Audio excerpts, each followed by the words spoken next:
अगर आसमां तक मेरे हाथ जाते त कदमों में तेरे सितारे बिछाते।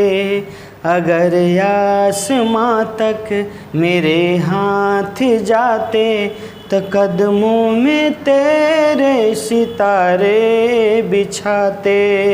हेलो मेरे दोस्तों, मेरे प्यारे प्यारे मित्रों, आदर्श क्लासेस के यूट्यूब चैनल पर मैं आप सभी का दिल खोल करके स्वागत करता हूं। मेरे प्यारे मित्रों, मेरे प्यारे दोस्त, मेरे भाई, आज मैं पुनः आपके 19/9/2022 का करेंट अफेयर लेकर के आपकी सेवा में हाजिर हूं। तो आपसे मैं गुजारिश करूंगा कि इस वीडियो को पूरा देखेंगे और पूरा देख करके आप क्लियर रूप से समझेंगे। और अंत में मैं आपको एसएससी सीजीएल जो बम्पर बहाली निकाला है उसको मैं आपको क्लियरेशन करूंगा कि इसमें क्या प्रोसेस है और क्या क्या सिलेबस बदला हुआ है। तो मेरे दोस्त, मेरे भाई, आप जंग की तरह लड़ो और लड़ करके आगे बढ़ो, और आगे जब बढ़ोगे तभी सब कुछ करोगे मेरे मित्र, क्योंकि आपके माँ बाप के जो उम्मीद हैं वो आपके कंधों पर टिकी हुई है और उसे पूरा करने का जो जिम्मेवारी हो किसी और को नहीं बल्कि आपको है। तो इसी के साथ मैं आज के करेंट अफेयर्स में मोटिवेशन वाक्य पर चलता हूँ और आप सभी का मोटिवेशन वाक्य आपके सामने ये रहा। संघर्ष के मार्ग पर जो वीर चलता है, मेरे दोस्त, मेरे भाई, संघर्ष के मार्ग पर जो वीर चलता है वही अपनी तकदीर बदलता है। ये मेरे भाई, मेरे दोस्त, आपके हाथों पर खींची गई लकीरें आपकी तकदीर को नहीं बदल सकती, बदलेगी तो आपके माथे का पसीना और आपका परिश्रम, इससे आप सब कुछ बदल सकते हैं। वही कह रहा है कि संघर्ष के मार्ग पर जो वीर चलता है वही अपनी तकदीर बदलता है। जिसने अंधकार, मुसीबत और खुद से जंग जीती हो, जिसने अंधकार, मुसीबत और खुद से जंग जीती हो, सूर्य बनकर वही निकला है, सूर्य बनकर वही निकला है मेरे दोस्त, कोई और नहीं निकला है। इसीलिए अगर आपके सामने अंधकार भी हो, आपके सामने मुसीबत भी हो, आपके सामने तकलीफ भी हो, तो उसे चीरते हुए, उसको सहन करते हुए क्या करें, आप आगे की ओर बढ़ते चलें और आगे का सामना करते चलें, तभी आपको सफलता मिलेगी मेरे दोस्त, अन्यथा इस तरह मिलने वाली नहीं है। तो मैं चलूँगा आज का क्वेश्चन आपकी सेवा में। फर्स्ट लेकर के ये रहा, किस व्यक्ति को ब्रिटेन में भारत का उच्चायुक्त नियुक्त किया गया है? उच्चायुक्त नियुक्त किया गया है, ये आपको हाई कमिश्नर, उच्चायुक्त मतलब हाई कमिश्नर समझिएगा। किस व्यक्ति को ब्रिटेन में भारत का उच्चायुक्त नियुक्त किया गया है दोस्त मेरे? अजय कुमार, विनोद चौहान, रामानुजन अय्यर, विक्रम दोराईस्वामी। ये आप बिल्कुल क्लिक करें, आप दिमाग में लगाएं कि आपके द्वारा आंसर क्या हो सकता है। बाकी तो मैं आपके सेवा में जो करने के लिए आया हूँ वो मैं बिल्कुल करूँगा। तो जल्दी से जल्दी आप अपने दिमाग में रख लीजिए, उसके बाद तो मैं ही हूँ आपके सामने सब कुछ इसका क्लियरेशन करूँगा। तो मेरे दोस्त, आप इसका जल्दी से जल्दी सोच लो। तो चलते हैं, आज का ये फर्स्ट क्वेश्चन जो है मेरे मित्र आपके सामने लेकर के आपको डिक्लेरेशन करूंगा मैं। कह रहा है कि किस व्यक्ति को ब्रिटेन में भारत का उच्चायुक्त नियुक्त किया गया? कहाँ? तो पहले समझो आप ब्रिटेन। ब्रिटेन का अगर आपसे कोई पूछे पीएम कौन है तो लीज ट्रस। कौन है मेरे भाई मेरे? तो लीज ट्रस है। ब्रिटेन का पीएम कौन है? तो लीज ट्रस है। उच्चायुक्त किसे नियुक्त किया गया? भारत का ब्रिटेन में उच्चायुक्त किसे नियुक्त किया गया है? तो उच्चायुक्त नियुक्त किया गया किसे मेरे भाई? तो वह व्यक्ति है विक्रम दोरास्वामी। विक्रम क्या? विक्रम दोरास्वामी। विक्रम दोरास्वामी ये आपके उच्चायुक्त हैं ब्रिटेन में। कहाँ के भैया? तो भारत के। ये जो विक्रम दोरासाई इससे पहले कहाँ के उच्चायुक्त थे? तो बांग्लादेश के। कहाँ के मेरे भाई? तो इससे पहले वो कहाँ के थे? तो बांग्लादेश के। और बांग्लादेश के साथ जितना भी हमारा प्यूरिफाइंग संबंध था उसको वो डिक्लेयर करने का काम किया था। किसने? तो आपको विक्रम दोरास्वामी ने, जो बांग्लादेश के उच्चायुक्त थे, उन्होंने ऐसा एक काम किया था। ठीक है, तो ये कंडीशंस में आपको लेकर के सामने आऊँ। ब्रिटेन में भारत का उच्चायुक्त कौन नियुक्त किया गया?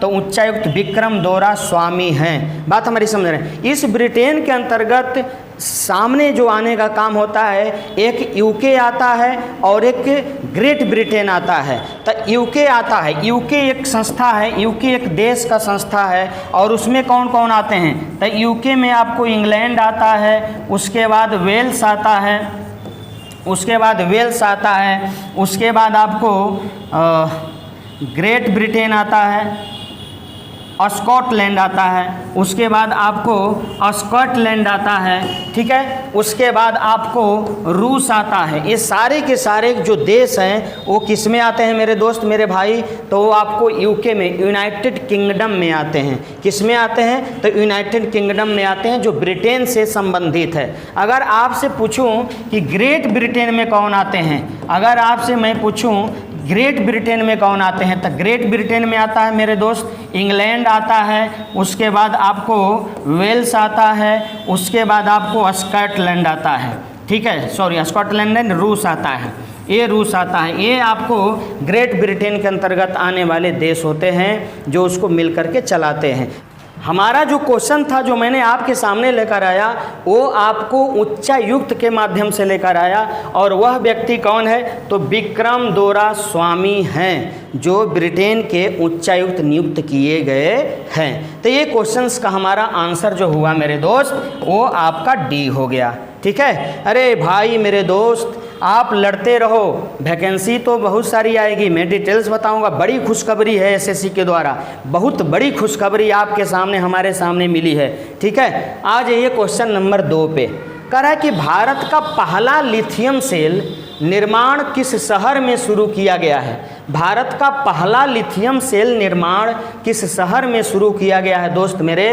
तिरुपति, भोपाल, मुंबई, चंडीगढ़। दिमाग लगा लो, लगाओ दिमाग, ठीक है। उसके बाद आपने दिमाग में आंसर क्लिक कर लीजिए। ये तो लाइव क्लास के अंतर्गत हम लोग लेते हैं तो मज़ा आता है देखने में। ये आप बिल्कुल क्लियरेशन देख पाएंगे यहाँ पे। तिरुपति, भोपाल, मुंबई, चंडीगढ़, कहाँ पर लिथियम सेल का निर्माण कहाँ पर किया गया, ये आपको समझना होगा, ठीक है। तो मैं चलता हूँ मेरे शेर शेरनी, ज़रा देखो इस क्वेश्चंस का आंसर मैं लेकर के चलता हूँ, आपको बिल्कुल स्पष्ट समझ में आ जाएगा। देखिए ये कह रहा है कि लिथियम, ये लिथियम सेल की बात कह रहा है, लिथियम सेल की बात कर रहा है। तो लिथियम सेल भारत के कहाँ पे, किस शहर में? तो तिरुपति। किस शहर में मेरे भाई? तिरुपति कहाँ है? तो तिरुपति आपको आंध्र प्रदेश में है। कहाँ है मेरे भाई? तो तिरुपति आपको आंध्र प्रदेश, ठीक है। आंध्र प्रदेश जो इसकी राजधानी है मेरे भाई, राजधानी है आंध्र प्रदेश की, राजधानी जो आंध्र प्रदेश की है वो कहाँ है? आंध्र प्रदेश की राजधानी तो अमरावती। कहाँ है मेरे भाई? अमरावती। अगर आंध्र प्रदेश का सीएम आपसे कोई पूछे तो आंध्र प्रदेश का सीएम कौन है? जगमोहन रेड्डी। कौन है मेरे भाई? जगमोहन रेड्डी। कहाँ का सीएम भैया? आंध्र प्रदेश का सीएम कौन है? तो जगमोहन रेड्डी। ये आंध्र प्रदेश के अंदर कौन पड़ता है? तिरुपति। तिरुपति में ही किसका निर्माण होना शुरू हो गया है? तो लिथियम सेल का निर्माण होना शुरू हो गया। लिथियम सेल का मैं बताऊंगा कि कहाँ कहाँ यूज होता है, घबराएंगे नहीं आप। ये तिरुपति कहाँ है? तो मध्य प्रदेश, आंध्र प्रदेश। और वहीं पर तिरुपति बालाजी, गौर करेंगे ज़रा आप, तिरुपति का मंदिर वहाँ पर बहुत महत्वपूर्ण मंदिर है मेरे प्यारे दोस्तों। वहाँ आप जाएंगे तो देखेंगे क्लियरेशन बहुत खूबसूरत है वो। ये राजधानी इसकी कहाँ है? तो अमरावती। यहाँ का चीफ मिनिस्टर कौन है भैया? तो जगमोहन रेड्डी। अब चलते हैं थोड़ा सा इस लिथियम सेल के बारे में मैं इसका जिक्र करूँ। पहले जो लिथियम सेल का आयात होता था वो कहाँ से? तो मुख्य रूप से चीन से, जापान से, उसके बाद रूस से। ये सारे जो देश थे वहाँ से हम लोग लिथियम बैटरी, लिथियम सेल का क्या करते थे? आयात करते थे। लेकिन अब हमारे शहर मतलब तिरुपति में इसका फैक्ट्री लग गया, ठीक है, लिथियम का। और यह जो फैक्ट्री होगी, प्लांट होगा, यह जो प्लांट होगा वो प्रत्येक दिन 20,000 सेल का क्या करेगा? निर्माण करेगा। कितने हजार मेरे भाई? तो 20,000 सेल का निर्माण करेगा। आप समझिए ज़रा कौन? तो ये हमारा जो फैक्ट्री है, प्लांट लगाया जा रहा है लिथियम सेल का, वो प्रतिदिन 20,000 लिथियम सेलों का क्या करेगा, निर्माण करेगा। इसका प्रयोग कहाँ कहाँ होता है रे मेरे भाई? तब प्रयोग होता है मेरे दोस्त कहाँ कहाँ? तो आपको बैटरी में, उसके बाद मोबाइल बैटरी में, किस बैटरी में? मोबाइल बैटरी में, उसके बाद इलेक्ट्रिक बाइक में, कहाँ पे? इलेक्ट्रिक बाइक के बैटरी में। इलेक्ट्रिक बाइक जो होगा उसमें इसका क्या होगा? इसका प्रयोग 110% होता है। आपके मोबाइल में भी इसका प्रयोग होता है, जो आपकी लिथियम की बैटरी दी जाती है। आपने देखा होगा आपके मोबाइल पर लिखा होता है, आप अभी सर्च करिए, ठीक है, तो वहाँ लिखा रहेगा लिथियम बैटरी इतना mAh का। समझ रहे हैं आप हमारी बात को? तो यही कंडीशंस है, लिथियम सेल का निर्माण अब शुरू होगा कहाँ पे? तो तिरुपति में। मतलब हम अब खुद से क्या करेंगे, स्वयं से निर्माण करने में सक्षम होते चले जा रहे हैं। तो ये तिरुपति में होगा। आंसर हमारा क्या हो जाएगा मेरे भाई? तो A is the right answer. ठीक है, ये कंडीशन है आपके इस प्रश्न का। आप इसका स्क्रीनशॉट लेना चाहते हैं तो मित्रों ले लें, एकदम क्लियरेशन रूप से आपको समझ में आएगा। तो आंसर हमारा आपको ए होगा, तिरुपति। भोपाल, मुंबई, चंडीगढ़ बिल्कुल नहीं होगा। ठीक है, तो इसी के साथ मैं चलता हूँ आपके सामने क्वेश्चन नंबर 3 लेकर के। क्वेश्चन नंबर 3 पे आ जाइए जी। क्वेश्चन नंबर 3 कह रहा है कि 17 सितंबर 2022 को किसने नई दिल्ली में राष्ट्रीय लॉजिस्टिक नीति NLP का शुभारंभ किया है? समझ रहे हैं? क्वेश्चन 3 ये कह रहा है कि किसने 17 सितंबर 2022 को नई दिल्ली में राष्ट्रीय लॉजिस्टिक नीति का शुभारंभ किया? नरेंद्र मोदी, अमित शाह, पीयूष गोयल या फिर निर्मला सीतारमण? इसका आप जिक्र करो मेरे दोस्त, दिमाग ले लो बताओ। आंसर आप खुद से ले लें मेरे दोस्त, मेरे भाई। आपका संस्थान या आदर्श क्लासेस आपकी कैमूर की धरती से आपकी सेवा में बिल्कुल जुड़ा हुआ है। आज से नहीं बल्कि 14 साल से आपकी सेवा में हम लोग मौजूद हैं।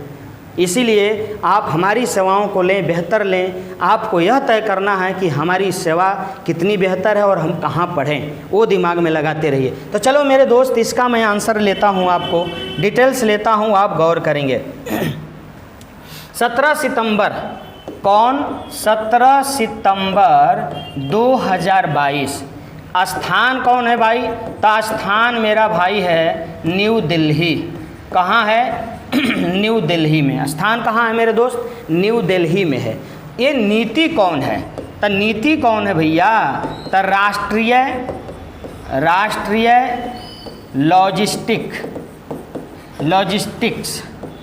लॉजिस्टिक्स नीति, राष्ट्रीय लॉजिस्टिक नीति, ये नीति लॉन्च की गई है। इसको किसने किया?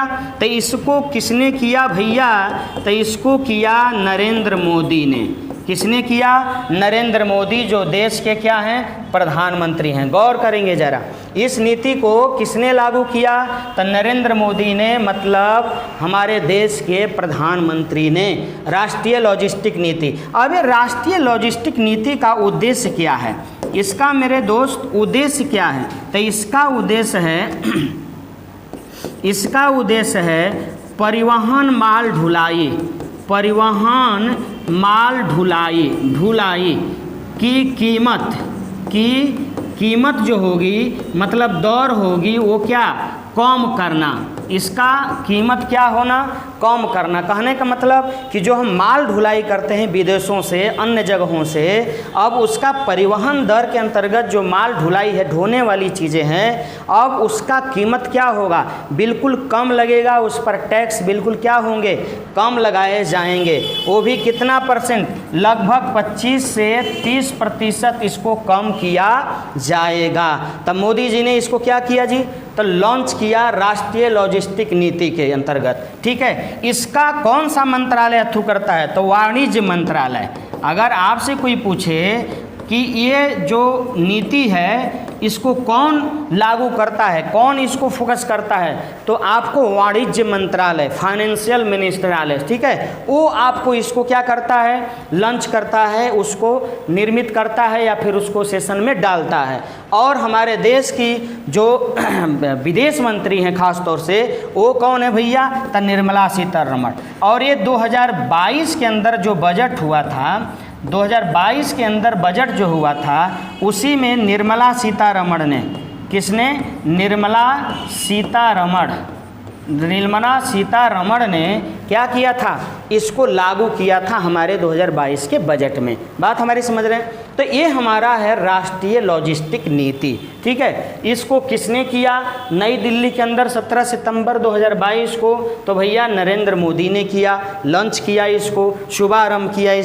इसका उद्देश्य क्या है, तो परिवहन माल ढुलाई, मतलब परिवहन के जरिए जो माल हम लोग ढोते हैं उस पर अब टैक्स दर बिल्कुल क्या होंगे, कम लगेंगे। ये कौन से मंत्रालय द्वारा लागू किया जाता है, तो वाणिज्य मंत्रालय। क्यों, कौन करता है इसको, तो बजट में पास किया जाता है। और बजट में कौन पास करता है, तो वित्त मंत्री। और वित्त मंत्री देश की कौन है भैया, तो निर्मला सीतारमण।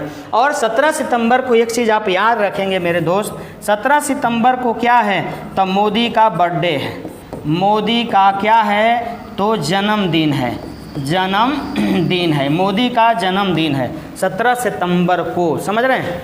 ये 17 सितंबर उनका जन्मदिन भी है और 17 सितंबर को उन्होंने ये लॉजिस्टिक नीति क्या किया, लागू किया और इसको लॉन्च किया। समझ गए मेरे दोस्त। चलते हैं सवाल नंबर अब 4 पे। राष्ट्रीय शिक्षा नीति 2022 में सकल नामांकन अनुपात कितना प्रतिशत करने का लक्ष्य रखा गया है। जो राष्ट्रीय शिक्षा नीति थी पहले वाली, अब क्या हो गई, वो बदल गई। अब नई वाली राष्ट्रीय शिक्षा नीति क्या लागू हो गई, 2020, ठीक है। अब 1986 की थी, अब ये लागू हो गया 2020 में। नामांकन अनुपात कितना प्रतिशत करने का लक्ष्य है, मतलब सरकारी विद्यालय का जो आंकड़ा है वो कह रहा है कि हमारे विद्यालय में, अर्थात सरकारी जो विद्यालय है उसमें कितना प्रतिशत नामांकन करने का लक्ष्य रखा गया है राष्ट्रीय शिक्षा नीति 2020 में। तो चलते हैं, आपको राष्ट्रीय शिक्षा नीति के अंतर्गत आप ले जाने का काम।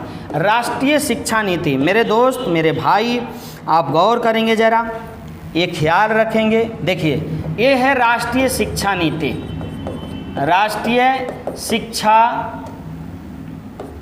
शिक्षा नीति।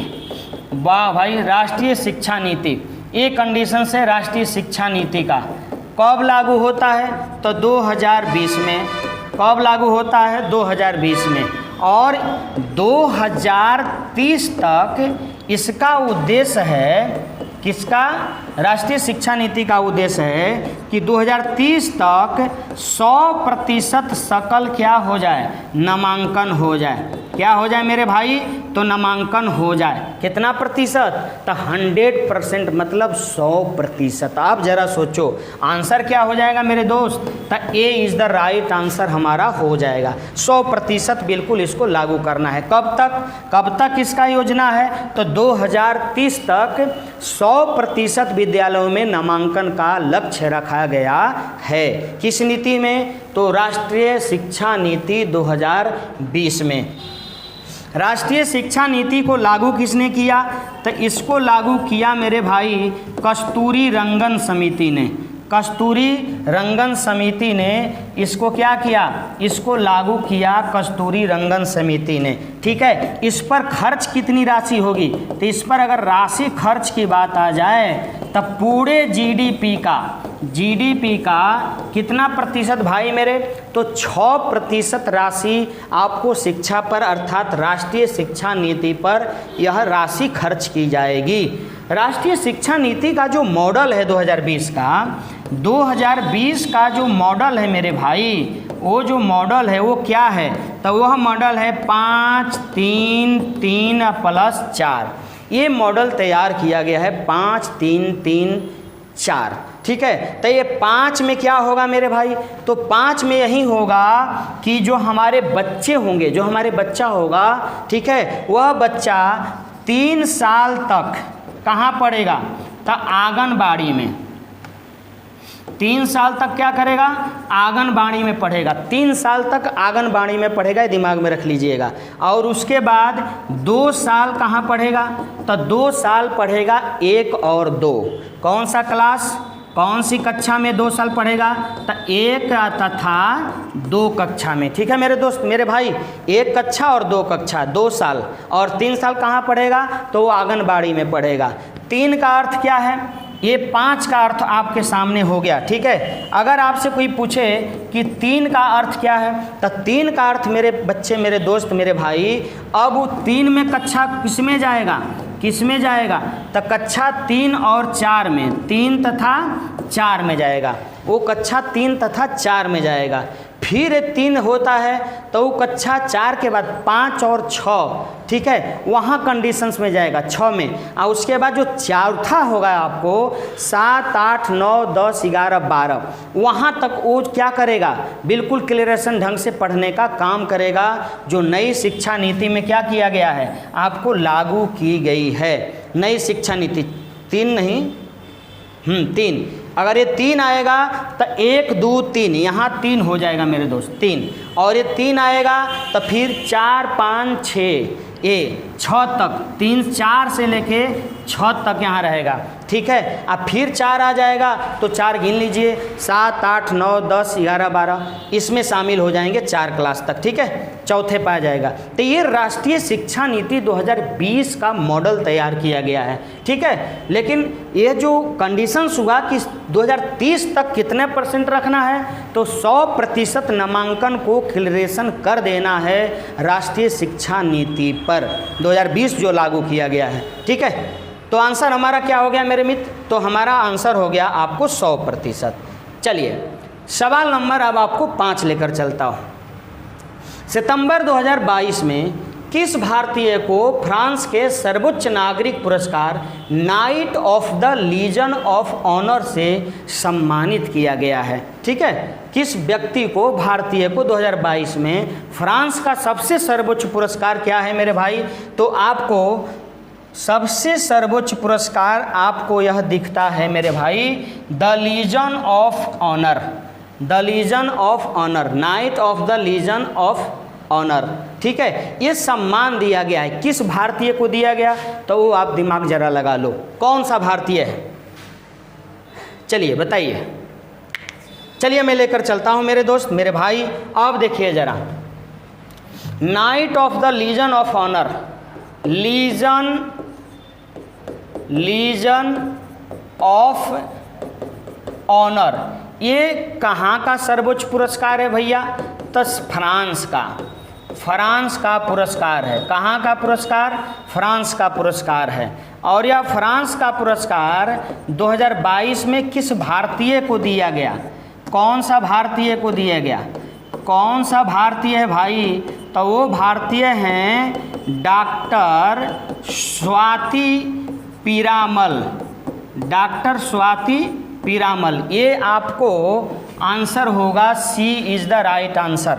मतलब हमारे भारतीय डॉक्टर स्वाति पीरामल को क्या दिया गया, तो लीजन ऑफ ऑनर पुरस्कार, फ्रांस का सर्वोच्च पुरस्कार दिया गया है। यह पुरस्कार इन्हीं को नहीं दिया गया, हमारे देश में इससे पहले अगर आपसे कोई पूछे कि ये क्या हैं, तो यह एक वैज्ञानिक हैं। डॉक्टर पीरामल क्या हैं भैया, स्वाति पीरामल, तो एक वैज्ञानिक हैं।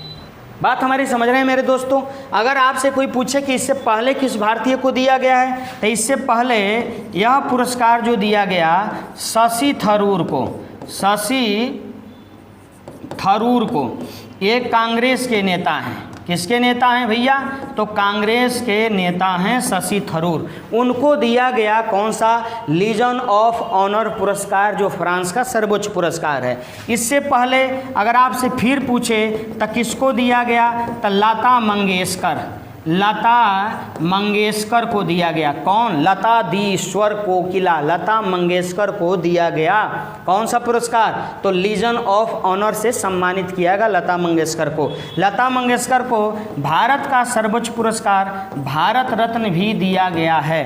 कौन सा भैया? तो भारत रत्न भी दिया गया है हमारी लता मंगेशकर को। तो ये कंडीशंस हुआ, लेकिन क्वेश्चंस का आंसर जो हुआ मेरे भाई, तो वो आपको डॉक्टर स्वाति पीरामल को मिला है हाल ही में 2022 का कौन सा पुरस्कार? तो आपको लीजन ऑफ ऑनर, फ्रांस का सर्वोच्च पुरस्कार है जो मतलब मिलने का काम किया गया, मतलब उनको देने का काम किया गया है ना। तो कोई भी पुरस्कार आपको तभी मिलेगा जब आप बेहतर वर्क करेंगे, जब आप बेहतर कार्य करेंगे, जब आप देश विदेश के लिए बेहतर थिंकिंग करते हैं, सोचते हैं, काम करते हैं, तभी मिलता है। ठीक है, तो इसी के साथ मैं आप सभी से विदा लेता हूं। आप हमारे चैनल पे अगर नए होंगे दोस्त, तो इस चैनल को सब्सक्राइब कर दीजिएगा। चैनल को बढ़ाने में, चैनल को बेहतर बनाने में हमारी आप सहायता करें। हम आपकी सेवा में इसी तरह सतत प्रयास करते हुए लगे रहेंगे। जय हिंद।